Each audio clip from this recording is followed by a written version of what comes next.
To celebrate the 4th of May, Star Wars Day, I thought I'd finally get around to doing my Star Wars Black Series toy photograph called Han's Trick. This is Han on Endor, storming the Imperial compound just after taking that ATST and making it look like he was an Imperial officer. To get started with this, I'm going to need to clone some of this background with the clone stamp tool to fill out some of the trees. I built this physical set. There's another video on my channel of me building the physical set, but there's some patches in there. I want to thicken that up to make it look like a lush forest. So let's do that. We'll speed through some of this cloning. So all I'm doing is sampling areas of the set and cloning in fresh foliage. Try and make things look unique, uneven, and then I'll go through afterwards with the burn tool and darken down some of the midtones, some of the shadows, just to give that some depth and some dimension, which I think is quite successful. Okay, whilst we've got the clone stamp tool out, I need to get rid of this little wire that's holding up my General Veers helmet. This is the helmet that Han would have been wearing in the ATST. And now I want to make it look like he's discarding it. So I'm going to clone away that wire that I've used to suspend the helmet above the ground. And then once that's cloned away, we'll just speed through a bit of that. Once that's cloned away, I'm going to add a blur effect to make it look like Han's just thrown that helmet away as he's getting on with the business at hand. Just putting in using the burn tool again just to darken down the shadows underneath that helmet and give the impression that that helmet is floating above the ground. I'm using the motion tool, the motion blur tool here to a fresh layer. I've copied the layer using the motion blur tool now, and then I'm going to put a layer mask over that, color it with black to obscure the entire layer. And then I'm going to paint back in some detail with white to bring the motion blur back, but only on the helmet, because I only want the helmet to look like it's moving within this frame. It's like the camera is following Han. It's not necessarily following this helmet. And so we get motion blur as the helmet moves through the frame.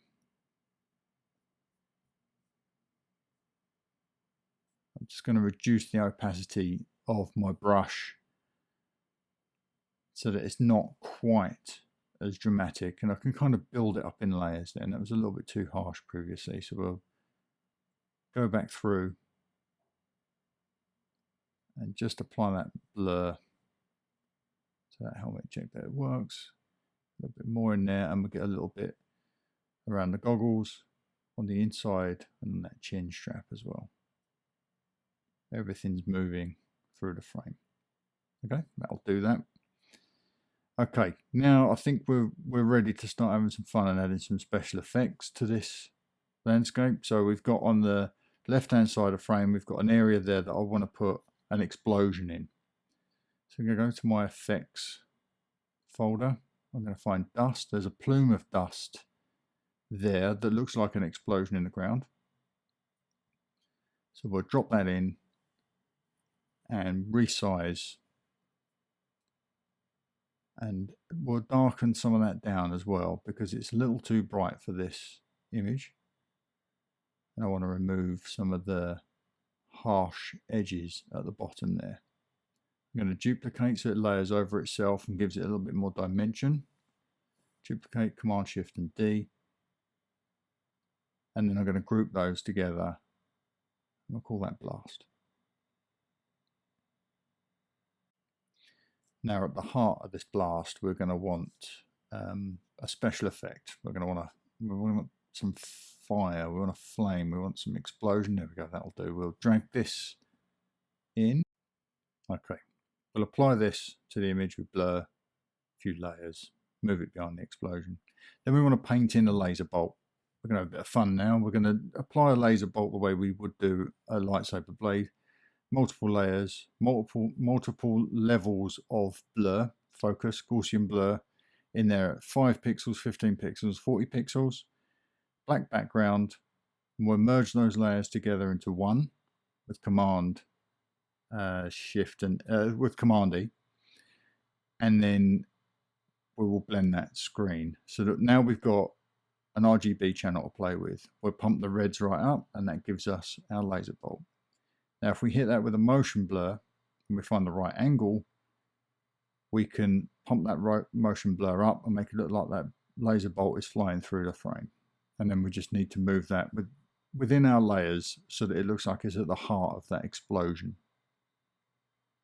And that's our laser bolt. We'll just experiment with where that needs to go to look right.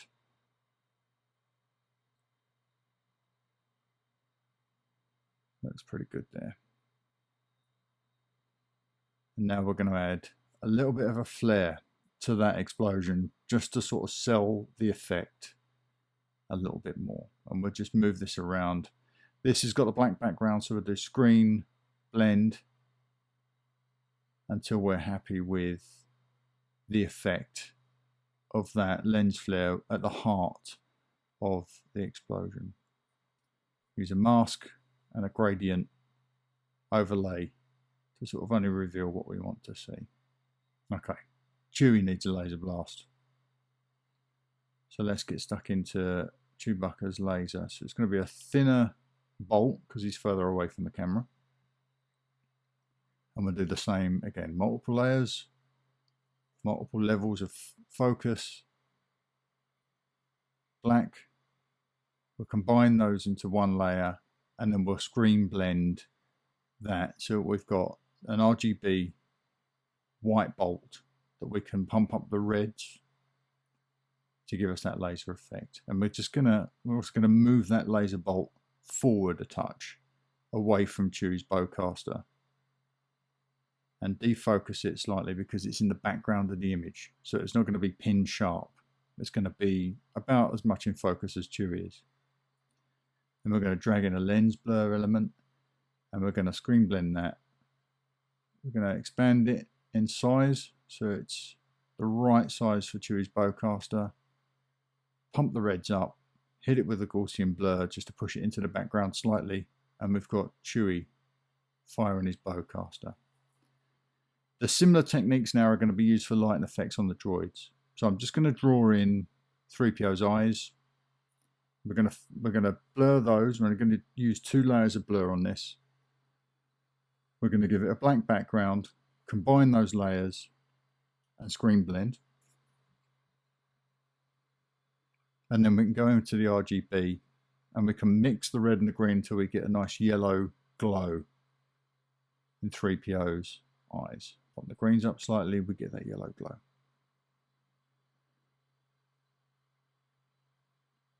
And that'll do for 3PO's eyes. We'll name our layer so that we know what layers we're dealing with. Stay organized with our housekeeping. And then we're going to go and we're going to do the dome lights on R2 in exactly the same way. Multiple layers of focus, black background. Combine those layers, screen blend them, manipulate the RGB to boost the reds and give that red glow to R2's dome light. And we're also going to play with R2's holo emitter, and we're going to put a flare into that as well. We've got a lens flare in here, a nice white lens flare. Drag it over the holo emitter, screen blend mode, and we're going to resize that so that it looks right for R2's dome.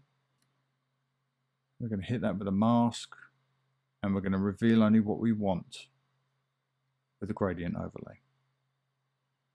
Defocus that slightly just by a couple of pixels to push it into the background slightly, and then we'll label that group as dome lights.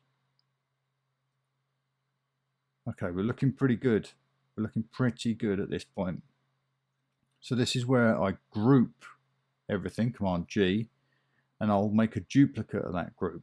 And the reason for that is I want to be able to edit this photograph in the future. So the bottom group will have all the separate elements. The top I'll combine into one image that I can then hit with my vignette and just darken those edges slightly to draw the eye to the heart of this image, which is the main character. Just seen a slight error. You can still see protruding at the back there a little bit of the wire that I used to suspend Han. So with the clone tool, we're going to go in, remove that, just tidy it up slightly. And now that has hidden that slight sin of seeing the physical effect. Okay. That's it. We'll grab the watermark, drop our watermark onto the image, reposition it. And we've got ourselves a finished product. So that's it for May the 4th. This is Han's Trick. Jump out of Pixelmate. This is Han's Trick, the finished Star Wars toy photograph. Okay, I hope you enjoyed that. I hope you got something out of that. If you're a toy photographer, don't forget to like and subscribe, and turn on that little bell to get notifications for future videos.